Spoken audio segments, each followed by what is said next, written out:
Hey, and it's me with a thumbnail of our new shirts. Speaking of which, yeah, we got those. They're cool. Hey, people tuning in from London. Very nice. Hey, Rob. Hey, Henry. Let us know how our audio is sounding. Good afternoon. Where are they? Good evening and good night. Afternoon. God, you guys must be over in Europe somewhere then.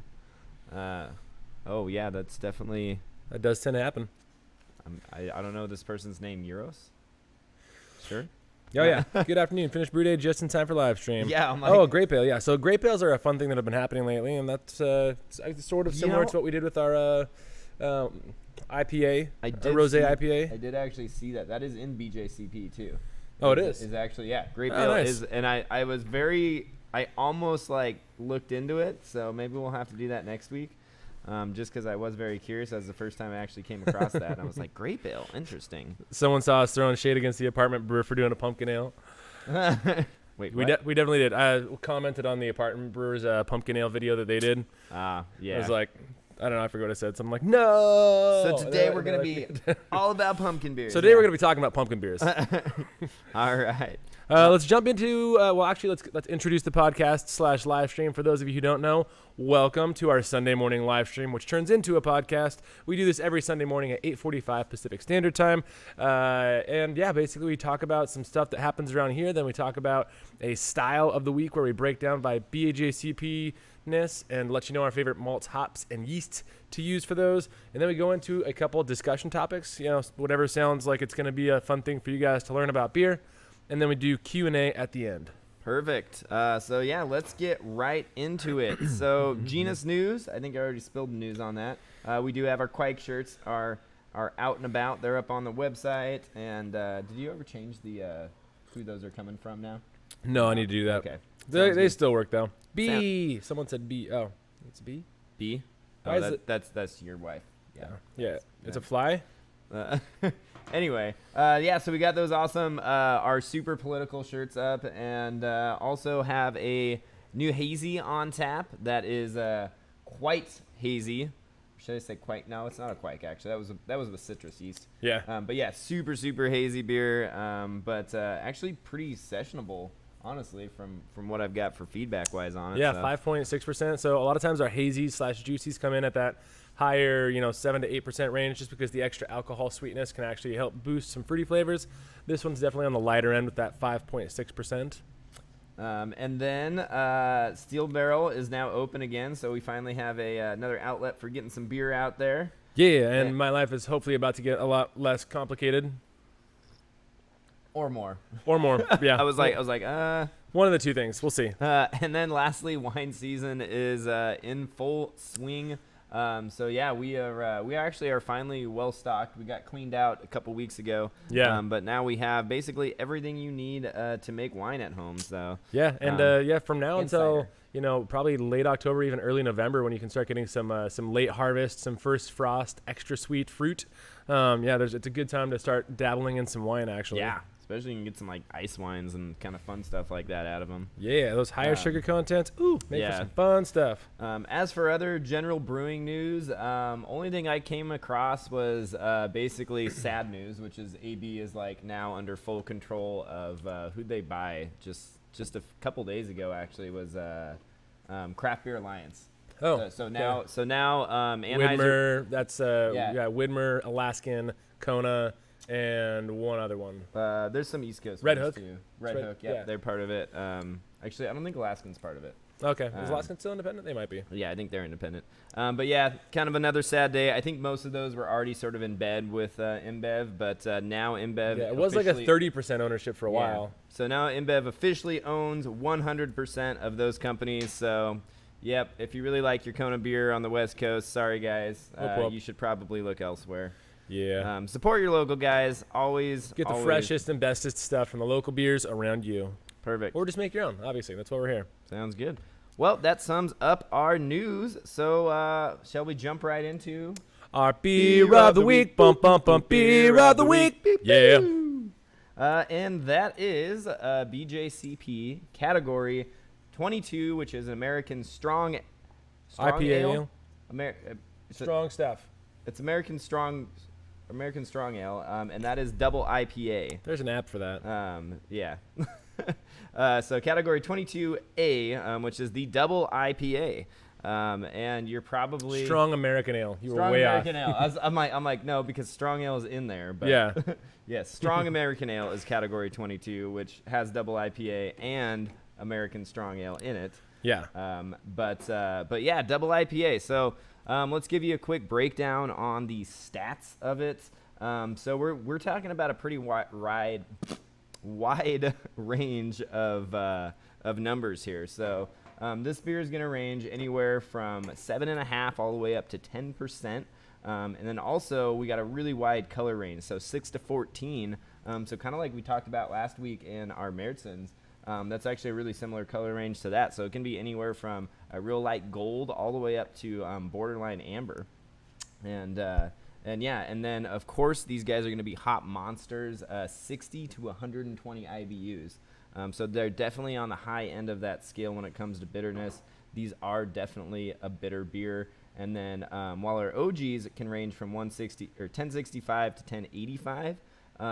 Do note that they can actually go all the way down to 1008, which is pretty dang dry. You actually want a dry yeah. finish on these because it's going to help push forward those hop flavors, and so you don't want anything that's going to finish above. The range goes up to 1018, which is going to be just a hint on that sweet side, but not too sweet. Exactly. So, and that is the overall takeaway: is that a double IPA or an imperial IPA. I think BJCP said Ultra IPA, which I've never actually heard before. Go beyond plus Ultra. But, yeah, people call them triple IPAs sometimes, like which really it's just a pumped up American IPA on steroids, and the whole point is to really keep the whole grain bill simple, to showcase the hops, have a beer that's assertively bitter, but also has a really nice dry finish to it. So yeah, on beers like this, what we like to generally do is not overcomplicate things. We're really focusing on just techniques and processes when it comes to all this. But that said, let's get into some ingredients and talk about what all we would choose for something like this. Sounds good. Yeah. So for hop, hops on this style of beer, you can basically throw all kinds of any high alpha hop at it, is what I would say. But with that said, I think Mosaic falls right in the middle of the options there. Mosaic is sort of the OG IPA monster when it comes to like literally single hop beers, right? Yeah. You can use the Mosaic and the beer will come out great almost every time. To give you a little bit of background on it, it was actually started to be bred in 2001. And it's no wonder they call it Mosaic because while it's a daughter of Simcoe, the father, the male for that, was actually a cross with some heritage between Nugget, Tomahawk, or Columbus. Same thing there. Brewer's Gold, Early Green, and another random variety. So basically the father was just a complete mutt. Yeah, and originally when it came out, it was actually a little bit closer to Simcoe than people really thought, but it had a lot more tropical fruity notes, and then of course that classic Mosaic blueberry note that everyone talks about. So Blueberry. But it's got a lot of that resinous pininess that can make it an assertive hop by itself, indicative of something if you did like, let's say, Citra and Columbus. It's got a little bit of that same aggression, but just with a lot of other complexity built in. So it's great as a single hop, and it's great for anything from a West Coast to double IPA to a hazy tropical, all that. And ultimately, what makes it so versatile and so awesome of a hop is the fact that it does have that sort of blended oil content in there. Yeah. That a lot of people will end up getting. Pliny the Elder, we always go back to that. That's, that you're throwing 7-8 hop varieties at to sort of get that blended oil. And Mosaic kind of comes preloaded with those blended oils in it. So it's kind of a fun one when it comes to that. And then also, without getting into too much detail, which we might actually have to do on another live stream, it's go into a full breakdown of all the different hop oils. Yeah. But Mosaic is high in geraniol, which is great for biotransformation. Great for biotransformation, exactly. And if you blend it with hops that are high in linalool, which are going to be like Citra and Galaxy, and I think even Simcoe is high. and that Forget. even Cascade. But some of those like more floral, fruitier, like light fruity hops, you really push through those big like citrus, those big pineapple, those big grapefruit notes as a result, because those two actually biotransform during the fermentation and create. Yes. Okay, I'm gonna stop right now. They get reduced into terpineol, and then also a sugar that turns into an alcohol, and then I forget the other one. It's a beta something. Yeah. I don't remember the name of it, but yeah, I am gonna stop there just so I don't bore you guys too much. But bottom line, Mosaic also blends with a lot of other hops to actually elevate them and create a flavor profile that you can't get with either one or the other. Yeah. So. As for our malt of the week, I'm just gonna actually step out of the room for a second. You know it's awesome. All right. Our malt of the week is CaraPils or Dextrapils in this case. And so this is actually one of our I don't want to say, do we hate this malt? We don't hate it. But it is grossly overused and improperly used. And what this is it's dextrin malt. Yeah, it's one of the malts that I will. It's a glassified dextrin malt. Basically, it's sugar adjacent. They take the starches and they do what would create a caramel, but they stop it before it breaks down and shortens the sugar chain. And so you end up with this caramelized starch or crystallized starch that's actually in the grain itself, and that gives you puffiness. It can give you body and head retention. Can give you a little bit of sweetness, but it can also do all of none of that, and it can give you a little bit of a kind of like a flat fluff. Yeah, so per quote, the Great Western Malting, which is the one that we use, their malt is specifically labeled as Dextrapils. They say our Dextrapils is formed by a unique gelatinization process with starch within the kernel, and the malt can contribute additional body, foam retention, beer stability without influencing color or an aroma. And if you actually look this up, it'll be accompanied with a little kind of spider chart of the flavor profile of it. And if you look at that and actually compare it to their basic Pale 2-Row, which is considered a very neutral flavor malt, it actually has less flavor than the Pale 2-Row. Which is why I don't use it. Yeah, which is why we generally see it way overused, especially like in dark beers and stuff like that when we see small amounts. But in this specific case, I would say to go ahead and use it because we're not trying to add additional sweetness. In fact, it says in this style guidelines for a double IPA that crystal malts are literally not appropriate, which is awesome in my opinion. But yeah, I would actually do 20 to even 30% CaraPils, which might sound like a lot, but you're going to use this as a filler, is the best way to think of it. You're building up the flavor profile that you want with usually your base grain, and maybe I wouldn't get too carried away with maybe just a touch of Munich or a touch of Vienna malt. And that's pretty much going to be it for your grain bill. If I was using CaraPils, honestly, what I would do is I would use just a flavorful base malt. So I'd use my malt of choice would be Halcyon on this. It's going to be a light color malt, but it's going to give you a lot of depth of flavor. The reason specifically that I dislike CaraPils a lot more than Logan is there is a dextrin flavor, and not a lot of people can actually taste it, but I can always taste when CaraPils specifically is in beer because it tastes like energy drinks that college kids make.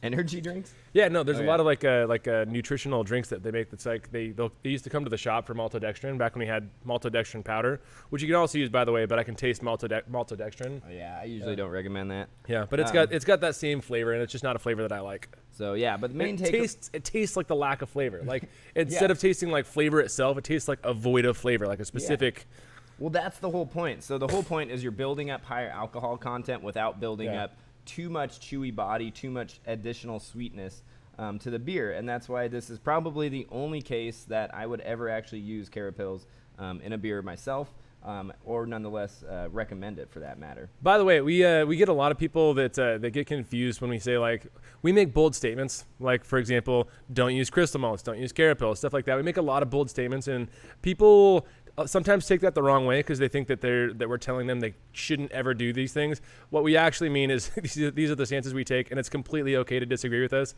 We just like stating them in very firm and, vigorous ways. Just because we see like people. But obviously, I mean, Logan and I disagree on a lot of stuff. Logan, Tim, and I would all have different brewing styles, and that's 100% okay. We make different beer. We all make really good beer. So it's as long as your processes are good, you can make these things taste good. Yeah. Brew Mill Tony says it adds bitterness to anything he adds it to, and it's probably not adding bitterness. It's just because the beer itself is less viscous, really. RP, you spelled Halcyon correctly, actually, and it is a Thomas Fawcett malt. So anybody that carries Thomas Fawcett malts of any kind can probably get it. So your local homebrew supply store, if they're using Brewcraft or if they are using Brewmaster, they can probably get you Halcyon malt. Yep. So nice, flavorful base malt, and then you can add a little bit of CaraPils to kind of fill in that ABV gap. But you can also add just straight up corn sugar too, if you're wanting to keep that color light and that body nice and dry. I usually don't recommend more than 10% of the total grain bill.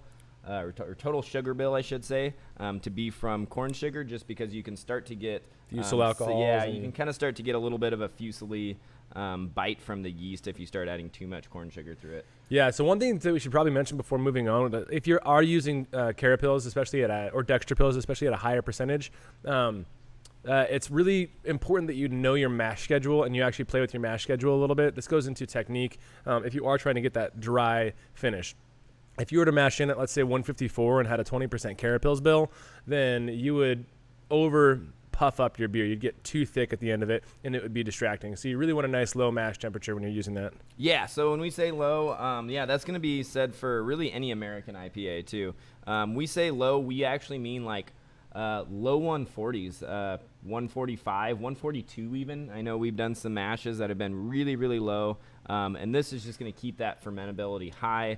It's going to keep you from having too much sweetness left over in the beer. So we were actually planning on doing a side-by-side or some sort of an experiment where we use like up to 50% CaraPils, and we do that, but just use brewing techniques to bring all that flavor back down and actually make a flavorful beer compared to using a single malt, because we can use 50% CaraPils and probably make a drier beer than if we did a single malt and just at a 154 mash temperature. 100% CaraPils. We could also do a 100%. If you want to see a 100% CaraPils beer, give us a thumbs up right Let now. Us know. Yes, with a like in the like button section. It does not have any diastatic power, but we have the enzymes for that. We've got the meats.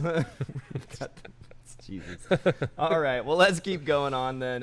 So low mash temp, keep the grain bill simple, nice flavorful base malt, and then fill in with CaraPils or just straight up dextrin. So let's go on to our yeast of the week. Dextrose, not dextrin. Yeah, dextrose. Yeah. That is corn sugar. Yes. Let's go on to our yeast of the week, and you might be noticing a trend if you have watched both our West Coast and Northwest IPA videos. Our yeast of the week is Independence A15. Yep. So Imperial yeast, fantastic one. It is always a better option than Flagship, which is the Chico strain, just because it's going to produce just an overall better ester profile. It has a certain degree of fruitiness that just complements any hops that you're throwing at it, and it's an overall just great fermenter. And gives you better flavor. So. It's a workhorse. It gives you that same clean minerality that you expect off of using Chico, but without any of the potential off flavors. And that subtle fruitiness that it lends just complements hops so well. So anything in the general American style when it comes to IPAs, pale ales, A15 is kind of our go-to. Yep. So speaking of minerality, let's talk about water now. Water is going to be pretty important, actually, for this style of beer, just to really push through that assertive hop profile. To start with, you're going to have a lot harder water than what you're probably used to. I kind of threw out the numbers by carbonate levels, somewhere in that range of 150 ppm. You could probably even go up to 200 without hurting much. Anything above that, though, I would recommend maybe diluting that out a little bit. Or pre-boiling your water. Pre-boiling your water. As for dissolved calcium, we're going to be up in that 200 range. It's going to be really high, and that has a lot to do with the gypsum that we're going to be adding, and then also some calcium chloride. Because we're going to be shooting for somewhere around that actually 4-to-1 or 5-to-1 ratio of sulfates to chlorides. So our sulfates are going to be shoot for that ballpark of maybe 150, 160 ppm, and then keep your chlorides down nice and low, only 30 to 40 ppm, to give you that really high ratio. And overall, a strong minerality, too. Yeah, overall, just a really high mineral base to this beer. It's going to accentuate the sharpness, and then, making sure those sulfates are really high as well. Yeah. And the high calcium will also help clarity in the end of the beer. So yeah, and your mash will convert like bam, 15 minutes done. Like bam. So yeah, as for magnesium and sodium, sodium's going to be pretty minimal. So try not to add any sodium chloride. I wouldn't recommend it for this style. Less than 10 ppm if you can do it. And then magnesium is kind of a non-issue too. I wrote down 15 on my paper just in case you're using distilled water. You might have to add just a little bit to make sure it's there. But there is some magnesium in the grains too, so you'll get some. So you want to make sure that yeast health is going to be there. So the magnesium needs to be there in some capacity. Yeah. For the most part, if you're using tap water, it'll have enough magnesium in there. So if distilled, you might have to add a little bit. So otherwise, I think that sums up our double IPA beer of the week. Let me just make sure that we didn't miss anything. Yeah, so can be delicious beers. Don't be afraid to bitter them. Mash low, I guess, is the other takeaway. Don't make it too thick and cloying. Hop early and often during the boiling process. Yep, hop early and often. Yeah, let's cover just hop schedule real fast. So basic hop schedule for a beer like this, for a 5-gallon batch, I would shoot for right around a half pound of hops. So actually kind of close to that same ballpark as the big hazies. Yeah. However, you're probably going to be bittering with an ounce and a half of something high alphas. Don't be afraid of an IBU calculation that says 150. Yeah, exactly. Yeah, don't be afraid of that. IBU calculators always overshoot. So if it says it's way up there, it's not going to be the end of the world. So 60-minute bittering addition. I wouldn't even be afraid to put a 15 or 20-minute addition of an ounce or two in here. Yeah. And then some nice probably 3 or 4 ounces of late hops, and then maybe an ounce or two of dry hops. So. And always remember, when you talk about these 15-minute and beyond kind of additions, you always need to calculate for your chill time. So if your chilling takes 8 minutes, a 15-minute addition is a different type of addition than if your chill time is 30 minutes. So always keep that in mind when you're talking about those late addition hops, and make sure that you're not over bittering or underutilizing your hops. Yep. So, hey, look at that. Underutilizing. Speaking of which, that's going to sum up our beer of the week, which is the double IPA. So let's talk about adding hops to beer in our first discussion topic, and kind of ways to try to keep these like massive amounts of hops that we're throwing in beer from ultimately getting into your fermenter while still trying to maintain or trying to utilize them as much as possible, right? Yeah, and this the idea for this discussion topic actually came from a comment that we got this last week on one of our videos that was asking if we should use a hop spider in our beers. And the answer to that, since that's the first thing we're going to go over, is there's a time and a place for it, but in general, it's a little bit of an underutilization. Yep. So ideally, when you are adding hops to beer, you will do what's called a whirlpool, which means you got a big fatty pump and a nice kind of shallow, wide boiling vessel, and you're going to be taking your wort out of the bottom, pumping it around towards the top, and making a literal whirlpool in there in the kettle, letting that settle out during your chilling, and then you end up with a big old gob of hops and protein and everything else right in the center that does not end up in your fermenter.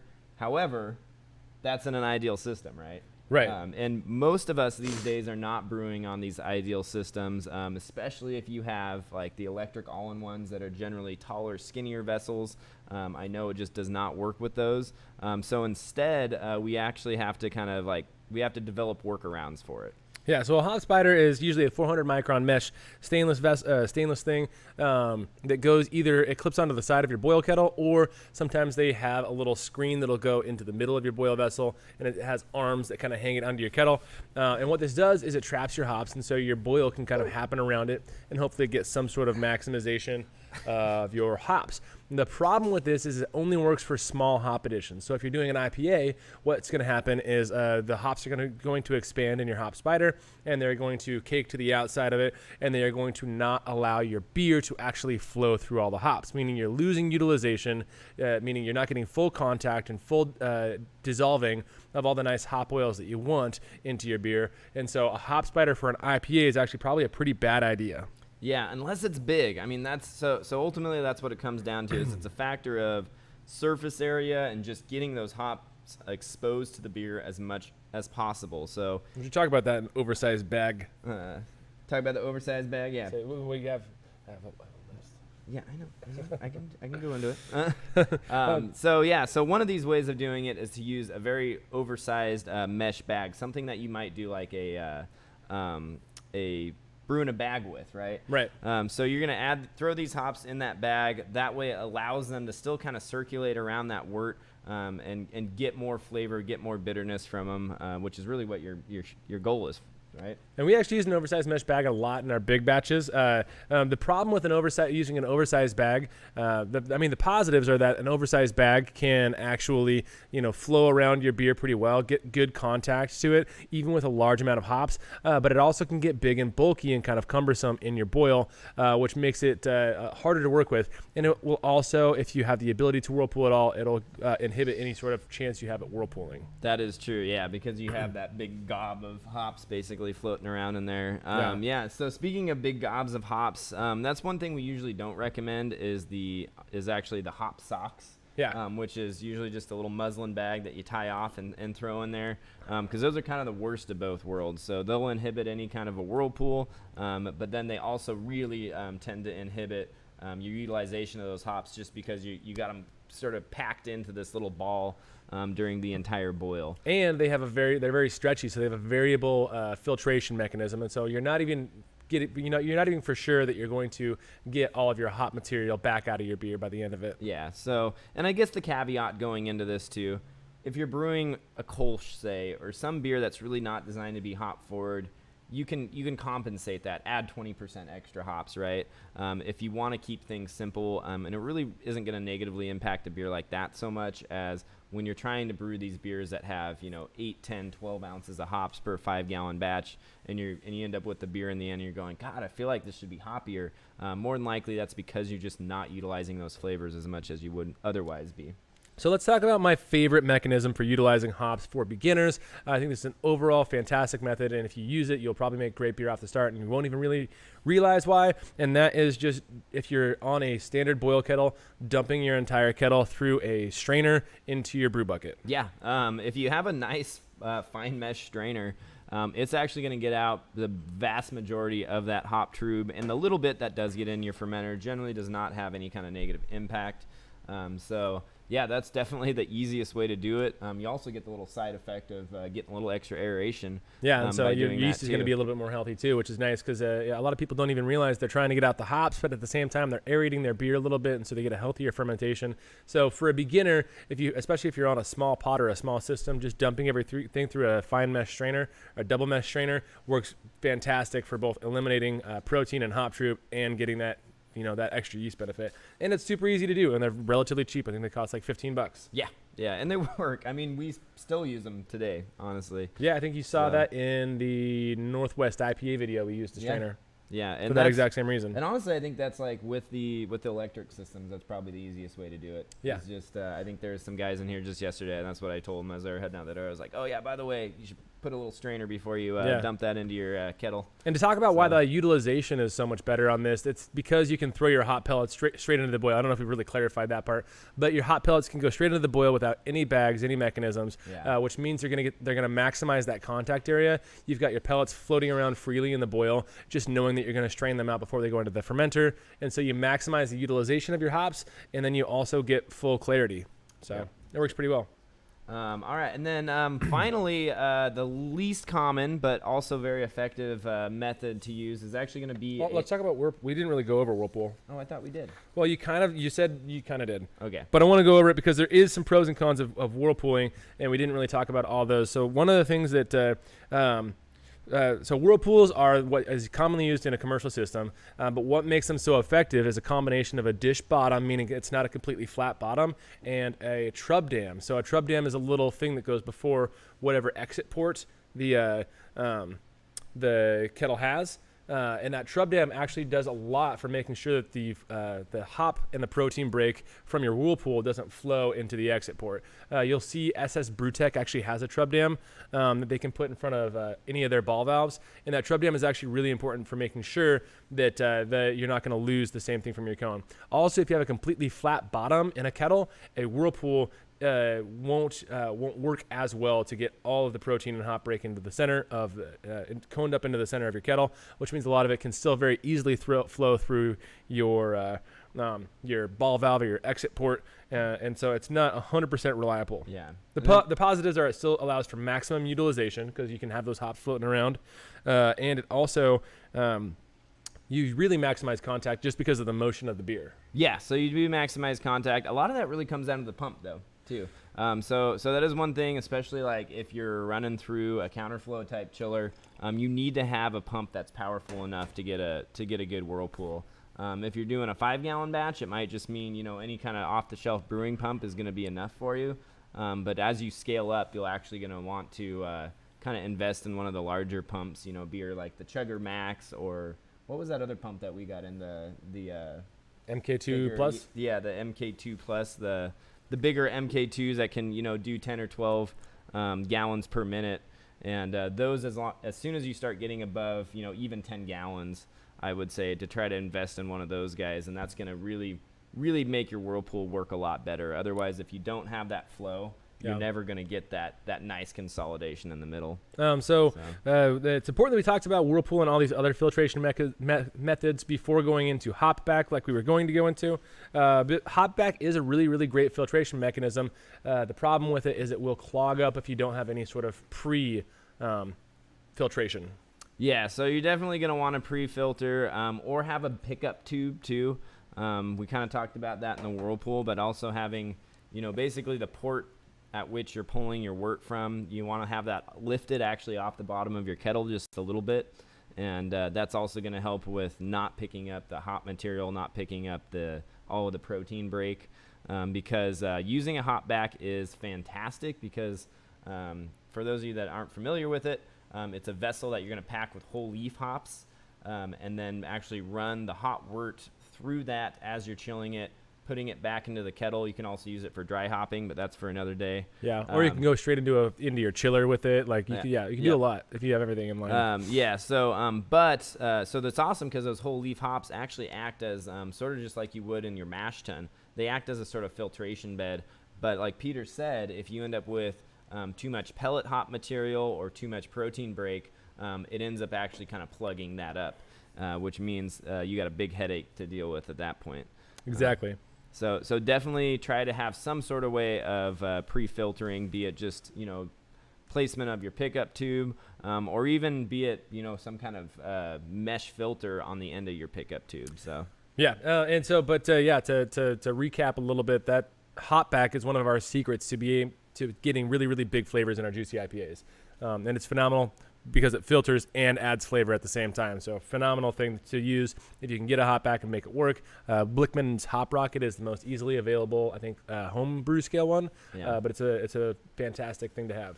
So that is the last one, and then you've got a note that says large scale ridiculousness.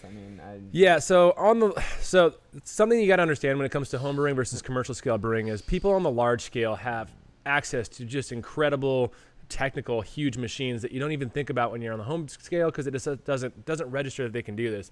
But what they'll actually be able to do on really big scales for really gigantic hop flavor is they can run all of their wort through all of their hops in different stages and subsequent hopping and filtration mechanisms in line to their fermenters. So that's just something you don't have the ability to do because you can have basically your hops in a really wide screen and then more hops and then a finer screen and then more hops and a finer screen and then just finer screens all the way through to your fermenter. That really maximizes contact and really maximizes filtration, but those things probably cost $100,000. So I was like, yeah, you could do it on a home scale. It's just probably not going to be very cost effective there. Should be more cost prohibitive, I guess, is the word to say there. It's like, how much $1,000 do you want to invest in your 5-gallon system? Yeah. But you can make fantastic beer. Absolutely. Doing a whole lot of different ways. I guess the bottom line though is just trying not to let all that hop material get into your fermenter, because you can. While I have had beers that turn out just fine with it in there, you can end up starting to pull grassiness, especially if you're using a whole lot of pelletized hops. The cryo hops, if you don't have a good way of filtration, are always sort of the cheater method. Yeah, cryo hops are good. Throw a bunch of cryo hops at it. If those sit in your fermenter for a couple weeks, they tend to not have that green chlorophyll profile that you get from regular hops. So yeah, always a different way to kind of get around things. And if you are willing to spend $1 million per 5-gallon batch, then donate some to us. Yeah, definitely. All right. That sums it up. I did see a few questions, so just hang tight. We'll get to those at the Q&A parts. Also, some awesome banter going on in the chats. I appreciate that. Awesome. Yeah, I'm like, what? Why are we making flat bottom girls references? Yes. I'm like, what? We're talking about flat bottom kettles. All right, so let's go into topic number 2, which is going to be pumpkin beer methods, and I'm just going to walk out now. Damn it, pumpkin beers. Dang, pumpkin beers. Yeah, someone talked earlier about how we were throwing shade at the apartment brewer for doing a pumpkin beer, and now we're going to talk about it on our live stream. Before we do, if we get up to 60 likes, I'll grab another beer. So that's the thing. Give a thumbs up. There's 113 of you watching. If we can get up to 60 thumbs up, that helps our live stream do better after it's released. And so, that's the deal, guys. What do you think? So you on board? Before we start into this, kind of talking about the methods to try to do pumpkin beers right, we don't necessarily have a hate for pumpkin beers. We just have a dread for the improper execution of almost every single pumpkin beer on the market. Oh, absolutely. First of all, most pumpkin beers that you see commercially have 0 pumpkin used in them, which makes them wrong in my mind. Second of all, we are really close to a brewery that's now owned by AB InBev called Elysian, and Elysian actually does an annual pumpkin beer festival. Probably not this year because of COVID, but their annual pumpkin beer festival is all about pumping out a lot of pumpkin beers, and I think Elysian by themselves does like 13 different pumpkin beers. And they're all terrible. Some of them are okay. The Gourdfather was pretty good. That's their pumpkin barley wine. But outside of that, they're all sickly sweet. They're all over pumpkinized. They're all they're over spiced is what they are. Right. They are they're the basic white girl of beer. Basically, nothing wrong with that, but I mean that's what happens with them doing pumpkin beers. So we are very, very close to them, and they do Pumpkin Beer Fest with a lot of other local breweries, which means that we get inundated with pumpkin beers every single year. Whereas if you're on the East Coast, probably doesn't happen quite as much. And then come Christmas, you're stuck with a bunch of pumpkin beer. I know, and yeah, they're all on the shelves until June, like they're still there. All right. Anyways, with that off our chest, let's talk about how to do these things right. So first of all, one thing you got to think about with pumpkins or any winter squash for that matter is that if you're going to use the flesh in a beer, the flesh itself is actually it's full of starches. It's actually live cells of the plant, right? So you have to have some kind of way to break down those cell walls and actually make those starches available, so that your enzymes and your mash can actually go to town and convert those, and also just so that it breaks it down enough to be incorporated into your beer wort. So that's something that most people don't realize. A lot of people will throw it right into the boil. A lot of people will throw it right into to mash sometimes, and usually that's not the best way to go. You'll just end up gumming up your mash, getting a stuck sparge, and having a bad day of it. So one of the simplest ways to actually incorporate these starches and gelatinize them so that they can be converted is actually to do decoction mashes. So decoction mashes are a great way to break it down if you don't want to do any extra outside cooking mechanism. Basically what we do with that is we will mash in the pumpkin as ground up as it can possibly be. And we'll usually do that towards the top of the mash, or just wait until the second decocted step to add the pumpkin. And these will go into a side vessel where both wort and grains and pumpkin are all cooked together. So you're going to break those down by going through that sort of kind of boiling process, gelatinizing them, like I said. And that's going to make them, it's going to break them down so that you don't end up with that stuck mash. And it's actually going to really get those enzymes in your mash, which apparently there's enzymes in the pumpkin itself too. Probably not a very high level of them. If you watched our fruit video, you'll notice actually a lot of fruit have their own natural enzymes in them. Yeah. Bananas, for example, have both alpha amylase and beta glucanase in them. Yeah, so kind of fun fact there. But yeah, so decoction mashing, method number 1. And kind of caramelizing some of those sugars always is going to give you that perceived kind of complex pumpkin-y profile, I guess. It's also important that you don't want to use jack-o'-lantern pumpkins. Yeah, because those ones really are not designed for eating. A lot of times they're not ripe enough, more often than not, for one thing. So, They're very woody. yeah, so they can be very woody, and then they just don't have the flavor profile you're going for. Yeah, so you want to use sweet pie pumpkins, which you can get in the store. They don't look as attractive because they're not in the big bins outside. But sweet pie pumpkins will look a little bit more, they're small, a little bit more taut, and then they'll also, when you open them up, they'll be more full. And if you're wondering why I keep swatting my head, there's a fly that keeps landing on me. There is. It's very annoying. It's driving me Apparently nuts. we're in fly season. We clean very, very well every day here, but all day yesterday. That's probably that was probably part of it. But yeah, so you want to use sweet pie pumpkins. They're going to have more meat per volume, and it's going to be a sweeter, easier to access the flavor of that meat.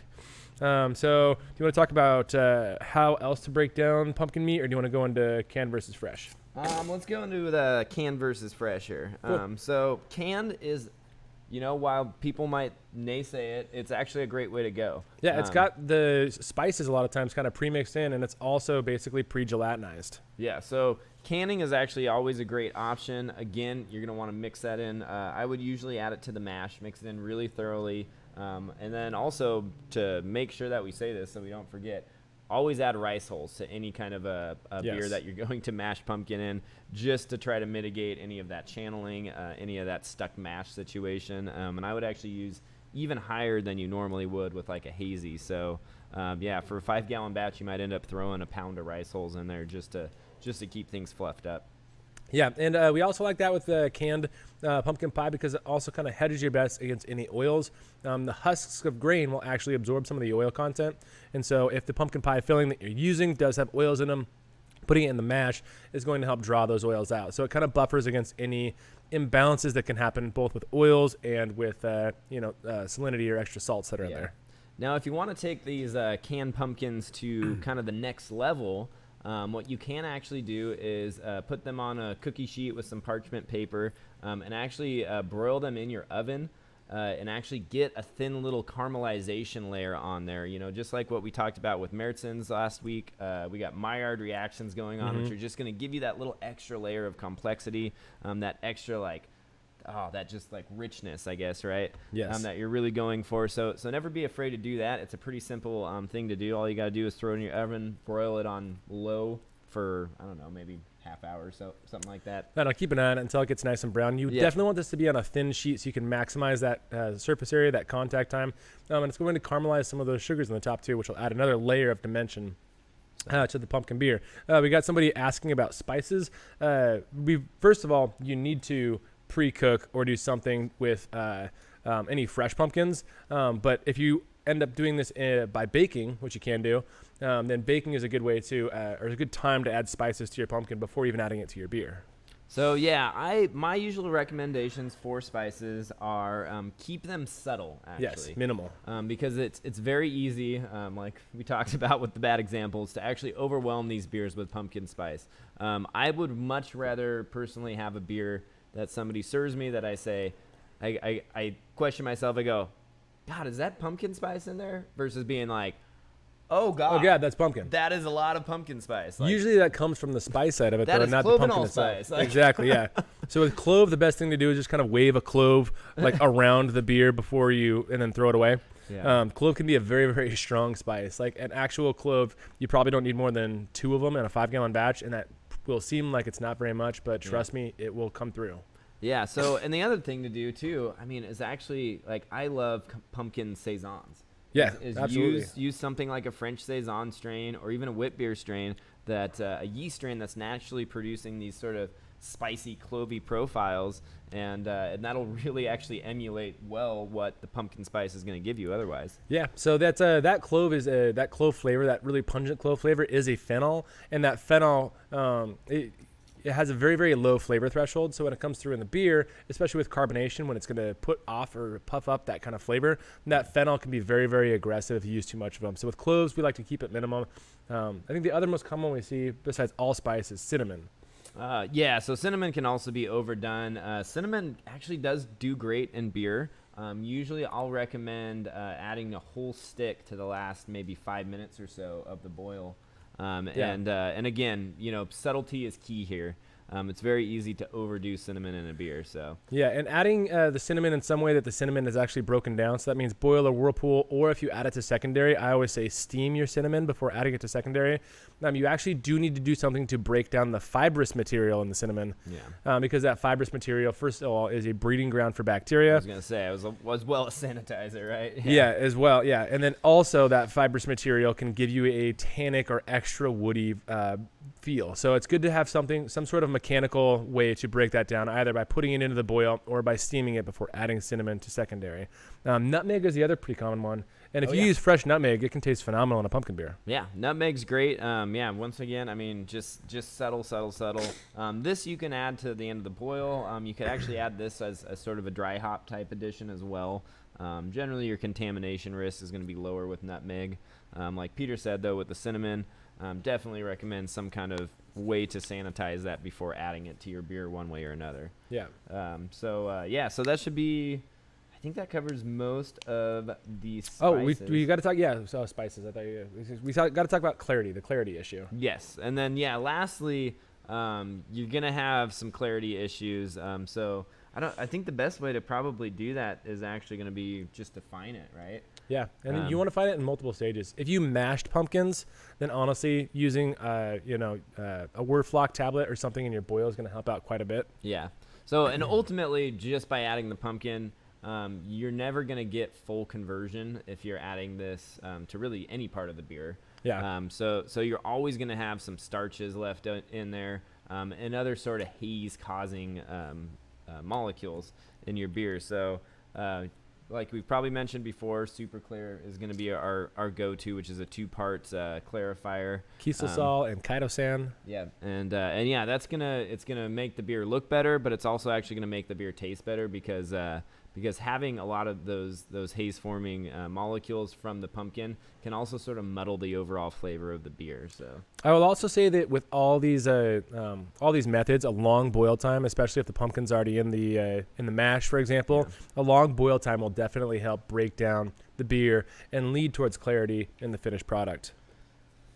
Sounds good. And then what we got? So lastly, transfer. Oh, yeah. So one more note on pumpkin beers. We got this is very an important step with all pumpkin beers you make. It's important to immediately after transfer to fermenter to move that fermenter towards your nearest drain and empty the contents into the drain.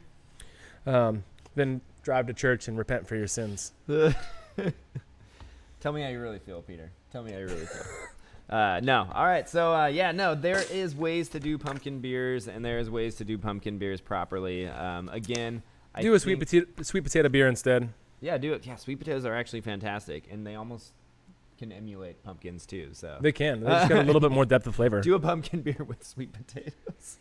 So I would say whatever recipe that you end up finding online, if you decide to try your hand at a pumpkin beer, take all the spice additions, cut them in half.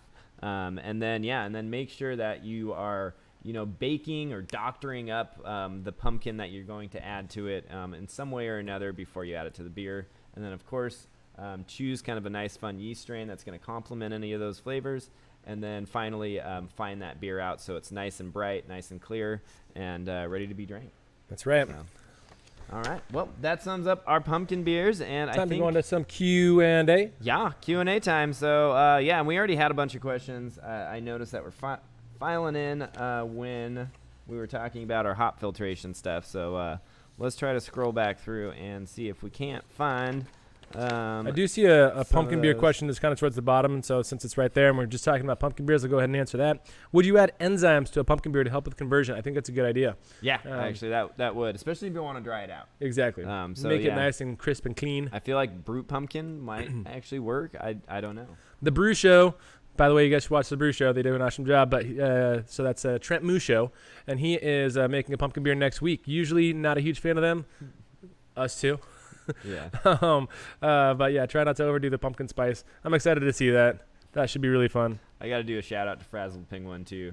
He mentioned Plaid IPA earlier. Yeah. I was just like, yes.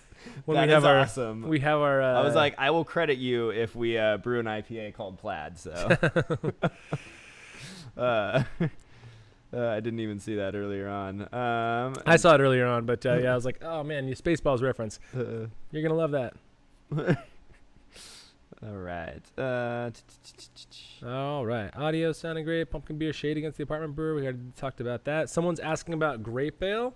So grape ale is basically a combination hybrid of beer with wine must, and so you use wine grapes, which are a high sugar, high flavor grape, and that. You combine those during fermentation, and that's how you do it. Yeah. So we did ours before Doing the Most put out their grape ale video, but it was really awkward because it was like right when we were about to start talking about our grape ale that was done by Doing the Most. Doing the Most is a YouTuber that does the Rosé IPA. Yeah, the Rosé IPA. Yeah. Do. Yeah. Yeah. So, but it was kind of but then Doing the Most did an awesome job on theirs too, and they had the same kind of strategy where they used just a wine kit, the extract from a wine kit. That's exactly what we used as well, and it's a fun way to add another dimension. Like we've done that. Oh yeah, it makes a very unique beer. That's for sure. Yeah. We've done that in our barrels with adding like Zinfandel or white Zinfandel must. Yep. So our barrels. Definitely. So I got a question from Franco asking about pumping wort over the hops in a hop spider. And yeah, there's nothing wrong with that. I've done it before. As long as the hop spider doesn't clog up, because that does happen. And that I was going to say, and that has actually happened to me. And like Peter was saying, that's the sort of downside to hop spiders, is that because the mesh is generally so fine, it just end up plugging up, and you don't really get a lot of just wort being flowed through it. So maybe, the only thing I would say with a hop spider is go big or go home. Like, if you're gonna get a hop spider, get the biggest you can possibly fit into your kettle, and that's gonna be the better way to go. I mean, if you can manufacture one that fits like darn near your entire kettle, rock it. So, in fact, we've even used for the barley wine we did last winter, we actually used the Anvil's grain basket as a hop spider, which while those holes are kind of on the big side, it actually worked quite well. Yeah, you just got to make sure you're watching out for not overflowing it, basically. Yeah, you have to turn down the heat on it because it tried to boil up around it. On the outside, yeah. But yeah, so there's a lot of ways to go, but yeah, if you're dead set on using a hop spider, definitely just use the largest size possible. The biggest size. Brewmill Tony says, my business partner is under the impression that there is a huge issue in the brewing industry, that adding corn sugar is a big no-no, and that we have to use sugar cane instead. Is this true? The answer is no. The issue is not with corn sugar as it's used in the brewing industry. Corn sugar that we use in the brewing industry is literal glucose. The corn syrup that became an issue that was used by, I forget if it was AB or Miller Coors or whatever, but that is actually a different sugar molecule, which is similar to high fructose corn syrup, basically a different isomer of a what's the two poly? It does all ferment the same, doesn't it? No, it doesn't. So glucose or dextrose actually, since it's a single molecule and it's also the most broken down form, takes like 2 units of energy for a yeast to metabolize and produces zero zero off byproducts. There's basically what happens with dextrose is you're minimalizing the potential metabolic pathways that the yeast can take. Whereas if you have what's the word for a 2-unit sugar chain? Come on, AP Bio. Don't fail me now, AP Bio.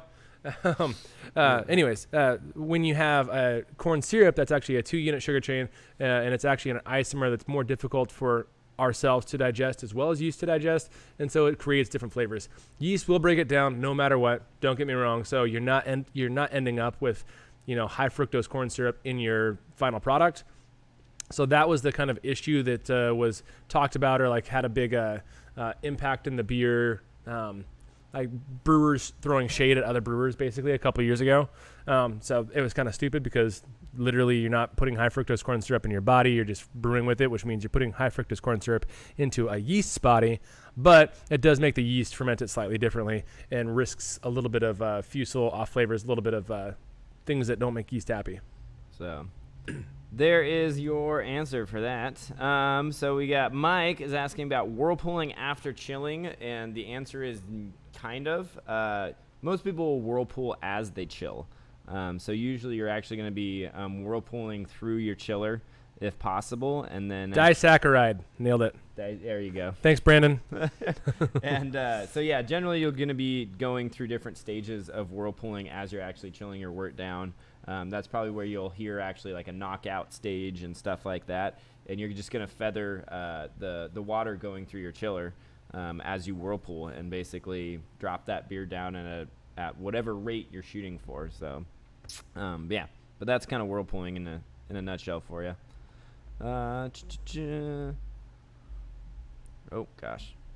I just missed one. Somebody was talking about a bazooka in line. Doug Polanich says, Doug says, last time I tried the style, I ended up with a faint yeast aroma. That's for a double IPA. It was a little bit skunky, not full on the skunk. The flavor was just right. The first comment was, if you said skunky, obviously 3 MBT or light struck is the first go-to. But if it was just a little bit funky, my guess is actually that has to do with yeast health. And so big yeast starter, proper oxygenation, I think it's going to help out a lot. And it's going to kind of run you away from the potential of having some funky flavors. Also, if you use Chico can have what Tim calls beer flavor, like AB InBev beer flavor, that he doesn't like. But so if you use A15 to make a giant starter, I think that would probably help. That is my guess for what went wrong with that beer. So, yeah. So sounds good. Somebody said we need to get Walter White on this fly. I don't actually get that reference. Walter White is from Breaking Bad. Breaking Bad, yeah. I don't know why we need him on the fly, though. We need to get Saitama on the fly. Saitama. Did you do? Can you quantify? Did you already ask? Can you quantify the effect of hotback versus whirlpool? Quantify it. I would say a hotback is slightly less effective, but different at the same time. Yeah. So you're going to get less utilization, I would say, out of a hotback, but you're also getting an overall different flavor from it too. So that's kind of comparing apples to oranges, in my opinion. Use both. Yeah, I would use both. Cause YOLO. If you got one. when we do the juicy IPAs we've been pumping out with that combination method they've been great. Yeah. And having the hop back after our whirlpool, I think, has been one of the biggest difference makers in making just gigantic hop flavors in our beers. Yeah. So and to kind of break it down for you out there, how we use our hop back most commonly is we are actually whirlpooling hot. So we're whirlpooling hops close to that boiling mark, say 200 degrees, and then we're actually pumping them really slowly through a hop back. Which by the time it hits the hot back, it's probably down to 170, and then it immediately hits our chiller, which it drops it down to, give or take 70 degrees Fahrenheit. So you're actually maintaining different oils from the hops within the hop back. All those volatiles that'll otherwise be off-gassing in that whirlpool. Off-gassing? That's not the right word. might be. Be going into the atmosphere and making it smell really good instead of the beer smelling really good. Volatizing.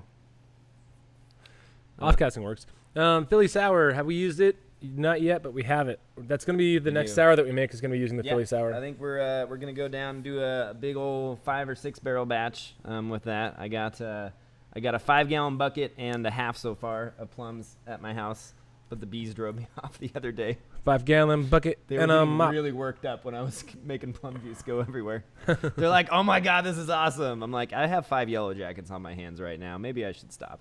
That's when you eat them. All right. Yeah. So Rob made a comment about the right type of pumpkin again for pumpkin beers. Yeah, definitely. And you don't even have to use a pumpkin so much. I mean, any kind of winter squash. There's all kinds of winter squashes out there. So. What about hot bags for dry hopping? We kind of already answered this, but hot bags, if you have an oversized hot bag, is a fair option. It works pretty well. If you have regular hop socks, those are pretty bad. Ooh, Lotus hops. I have actually not heard of those guys. Sounds like we might have to look into that. I have heard of them, and we have not bought them yet, but we are definitely going to. We can get those from Hop Steiner, I believe. I feel like those are not in the U.S. We can only buy them in 11-pound increments, though. So I was like, what? Why is it? Oh yeah. Oh really? Yeah, that's a lot to experiment with. Yeah. 11 pounds. So we're gonna be brewing with these for the next 5 beers. Down in South Africa, we don't do pumpkin beers because we aren't weird. I agree. You guys are better off than us. Somebody said that in Scotland too. They're like, we don't have pumpkin beers in Scotland. I don't know if that's a good or bad thing. It's probably a good thing. It's a good thing. It's because you guys still care. Sweet potatoes. Do a sweet potato beer. I swear, it's like making a pumpkin beer, but actually tastes good.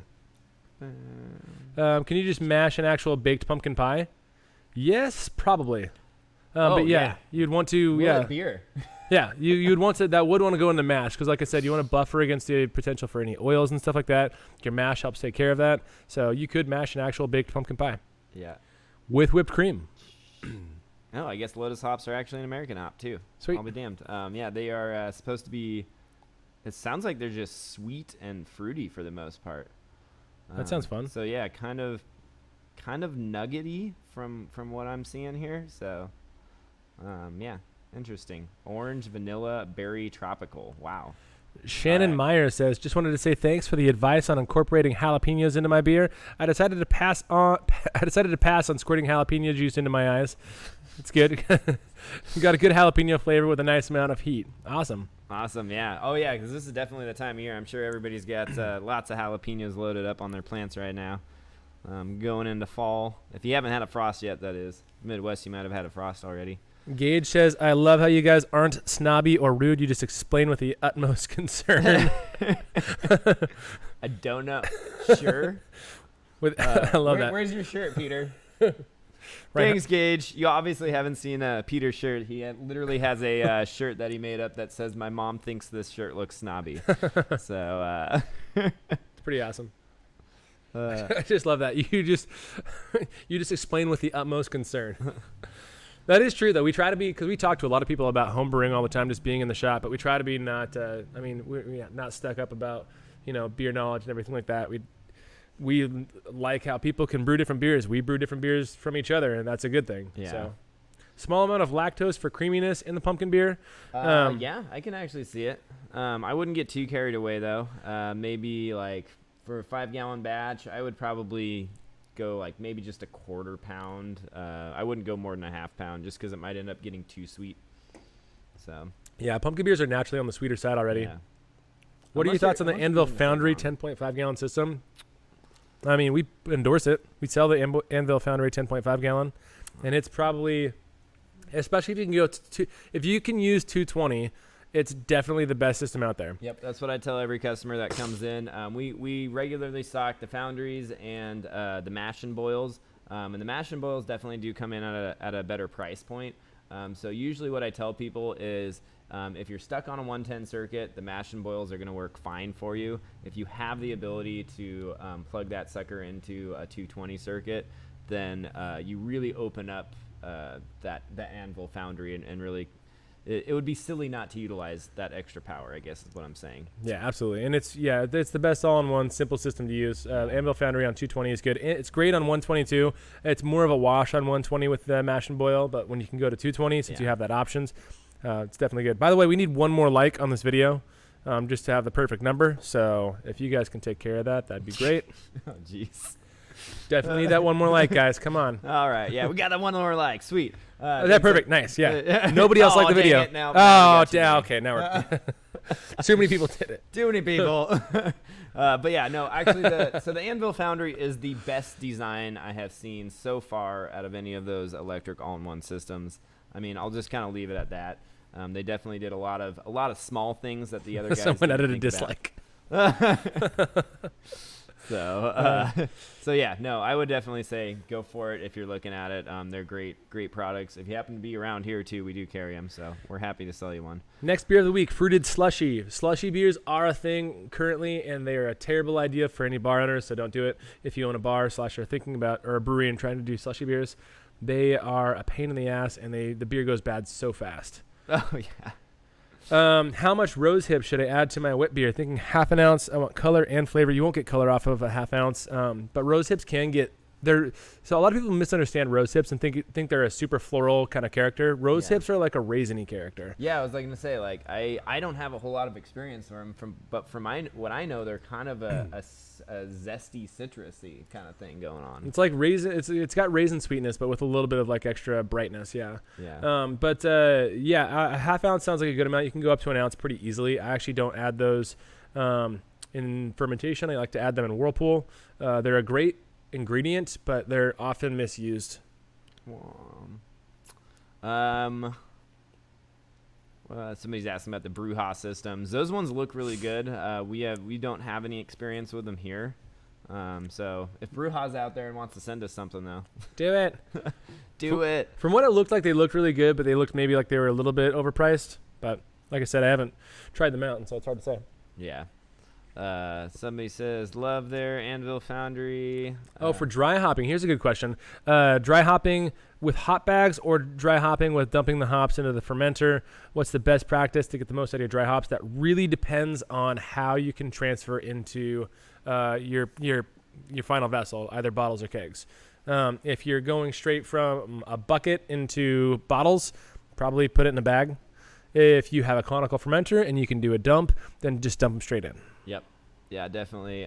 Or use cryo hops too. Those are always a good idea. Main thing is just make sure that you don't have any of that hop material getting into either your keg or your bottling bucket. Someone noticed that fly is driving us crazy, and it absolutely is. It's driving you crazy. I'm just ignoring it. I don't know why it likes me so much more. Probably because I put off more CO2. There's two of them, actually. And they both like me more. I am more likable, so that makes sense. Raise your hand if you think I'm more likable than Logan. Dang it. There's like 5 of them out there. All right. Doing the Most is an awesome channel for mead and wine. I totally agree. I've been watching them lately, and they're a fun channel. He breaks some stuff down pretty well. I missed the discussion in your recap, but you said to add lots of finings in your pumpkin beer. Why? So there's actually a lot of certain starches, hemicellulose, whatever it's called, is the most common one. But there are some starches and some pectins that will cause haze.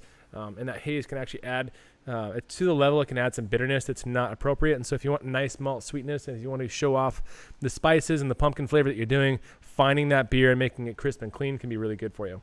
Yeah. We got a good question about asking if we've ever taken apart a keg spear.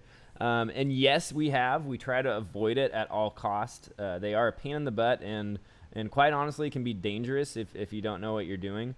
Every now and then you will get some kind of an issue with keg spears. And you do have to pull them and try to figure out what's going on. If you can, try not to. The retainer rings on them are a real pain in the butt to deal with. So even with the proper tools, they're not fun to try to remove. So, we have done it. It is doable. We don't recommend doing it if you don't have to. So, absolutely. All right. Chemicals, kill it with caustic. Kill it with caustic. All right, so let's try to answer just a few more because we are actually coming right up on having to open this place up. So, what's your favorite way to add lemon or citrus flavors to IPA? If I'm going to add grapefruit, it's zest. Well, for me, it's whole peels. You want to get something with a nice top peel. That means it's got a lot of oils in there. You just get a solid peel on it, express the oils, and toss that right in. If you're using grapefruit, I like to use grapefruit in cross sections. I will add cross sections of grapefruit to a whirlpool or a hop stand. That's a good way to kind of add a little extra depth and give you the perception of extra grapefruit without having a lot in there. Yeah.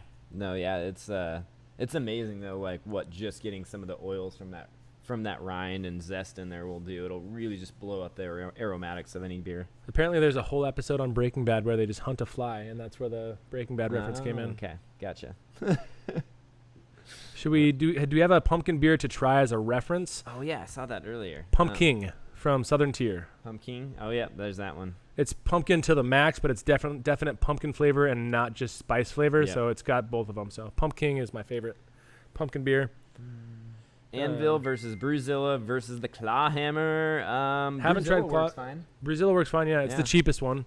Anvil is probably our favorite one. In terms of cost per what do you get out of it? And we have not tried the Clawhammer yet, so we can't speak too much on it. But so far we've liked. So there is one thing. There is an experiment. I want one of you out there to actually try.